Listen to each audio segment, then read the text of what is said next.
If you're frustrated by the flow of new customers into your business and you're looking for answers as to why that is, let's look at how you approach new customers with your marketing message. See if you can relate to this. Have you ever had a frustrated friend turn to you for advice after a failed relationship? I have, primarily females, because guys don't talk to other guys about this. And so the frustrated friend, with a big sigh and an air of resignation about the direction of their life, I'll always be alone, they want to know how to find the right guy. If there, of course, is still one left available out there, because they're obviously all gone. And I tell them it's easy. You simply make a list of all the qualities you want in a guy, and then compare every guy that comes along with the qualities on that list. If he doesn't match the qualities on that list, you don't even go out on a date with that guy. You sit down with her, you make that list, and it goes something like this. Honest, trustworthy, dependable, hardworking, a gentleman, has a good job, loves his mom, etc., etc., etc. You and she then look at this list and you feel like you've done the right thing, and you send your friend on her way believing you've done the world a favor and you've saved her from a life of heartache and done your part to make the world a better place.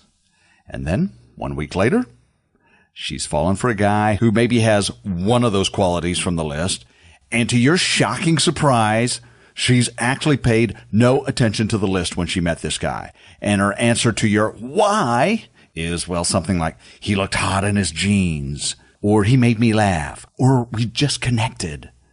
So much for a list of qualities.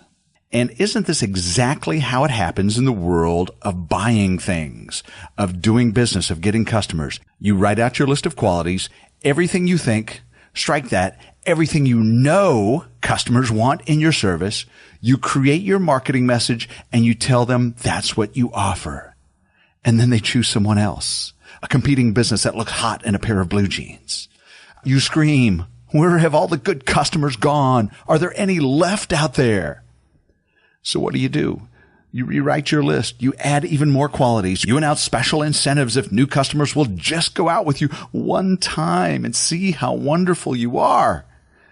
And maybe you get a few new customers, but few that are looking for long-term partners. My entrepreneurial friends, you need some help. Your courtship line needs some work. Your marketing message is your courtship message. And I think it's the main reason why potential customers will even choose to give you a first date. Back in 2005, Will Smith starred as a date doctor in the movie Hitch. He promised that he could get you a date with any woman and make her fall for you in just 3 dates. So for Chapter 5 of the Marketing Plan Podcast, let's see if we can put a little hitch into your marketing message.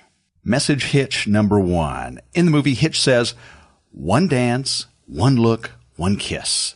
That's all we get. Just one shot to make the difference between happily ever after and, oh, he's just some guy I went to something with once. The first time you talk to someone, the first time you give your pitch, you are setting the expectations of the relationship. You're also opening up the door to possibility. Most marketing messages were created to sell right here, right now. It's like asking for a kiss the very first time you walk up and talk to a potential mate.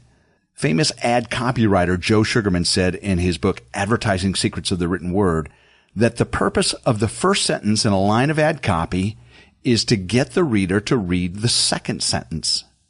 The objective of your marketing message is to get the potential customer interested in your second message. It's about getting them intrigued. You don't want to let them know how self-centered you are. You want to let them know that you look hot in a pair of jeans. So use your marketing message to set an expectation of what a relationship with your business might be like. What's the first thing customers hear from you? How great you are? How cheap you are? Car dealers are the worst, right?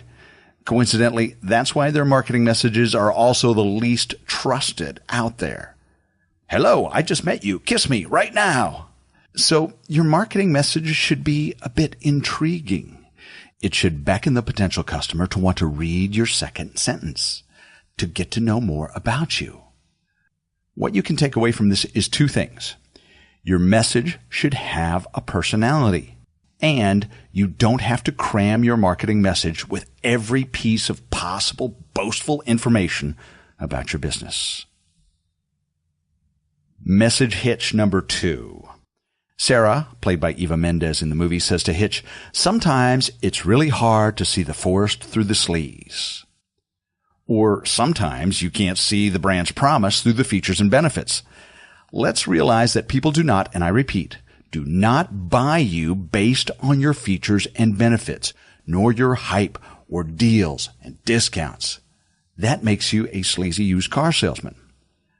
Remember the concept of the brand promise we discussed in Chapter 2? Your brand's promise is what you promise to deliver to the customer beyond the product or service that you happen to sell.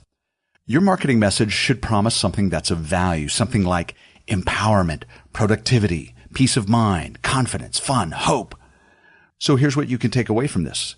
Review your marketing message and see if you make a promise. And it can be implied, it doesn't have to be overt, but it's a promise that's beyond features and benefits. It's also beyond abstract, meaningless boasting. Let me give you a quick example. Here are two real-life actual businesses. Of course, I'm going to leave off the names. These two companies are real estate investment firms. So the first says, and this is a quote, "We are an innovative private equity real estate firm focused on providing equity capital to middle market operating sponsors in dynamic, supply-constrained submarkets throughout the United States. We have completed more than 153 transactions, representing assets totaling more than $5 billion. Okay, that's number one. The second business, a very similar business, this is what they say in their message. "It's surprising how difficult things can be when they don't need